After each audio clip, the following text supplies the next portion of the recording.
We all have clear motives for killing our bosses, so this is not going to work. This is garbage. Why don't you kill each other's bosses? That's actually a good idea. It's not bad. Yeah. Yeah, like Hitchcock's Strangers on a Train, right? I didn't see that. They do that The now? Danny DeVito movie. It's a funny one. Yeah, What? that famous Alfred Hitchcock Danny DeVito movie. a good That's one. the one. Come on. Hey everyone, Christy, Alonso, and Gray gave Horrible Bosses an average rating of 7.2 on the What the Flick panel, which is a pretty solid recommendation. But if I were there, I would have dragged that rating down, since I'd give Horrible Bosses no more than a 4.0, and I'll tell you why.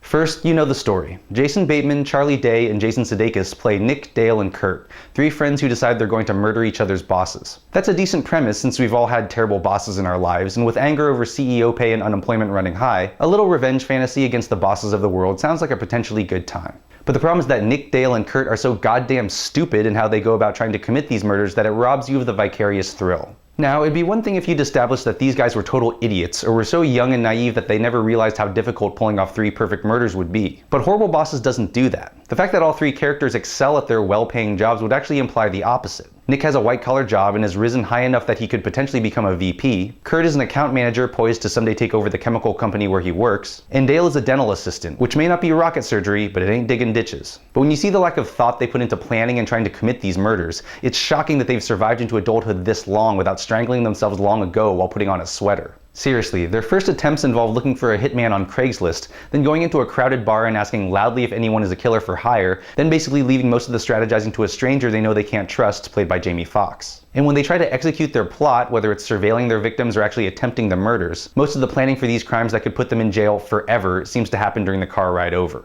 So for me, all I could do was be annoyed at these guys' stupidity. Especially when two of the bosses, Jennifer Aniston's sexual predator dentist and Colin Farrell's cokehead whoremonger, are so cartoonishly bad that any idiot would realize they could record a few minutes of their abuse, then file a lawsuit that would not only get their bosses removed, but would get the guys millions in damages so they could quit their jobs and never have bosses again. There are a few laughs, but they mostly come from riffing, improving, crosstalk, and asides, not well-written, well-executed jokes or truly funny situations. The three main characters are poorly developed, and as the critics on the panel noted, all the female characters are terrible. Some might say Horrible Bosses is the type of movie where you should just turn off your brain and embrace the silliness. But you know what? A good movie doesn't require brain removal. Horrible Bosses references the Danny DeVito, Billy Crystal movie Throw Mama from the Train, which is hilarious and I think is one of the most underrated comedies of the 80s. It's a movie with original, fully developed characters who understand the consequences of what they're doing and treat it with the appropriate gravity. If you want to see a great riff on Strangers on a Train, see Throw Mama from the Train, and not Horrible Bosses. It looks like the actors had a good time making this movie, but I had a dismal time watching it.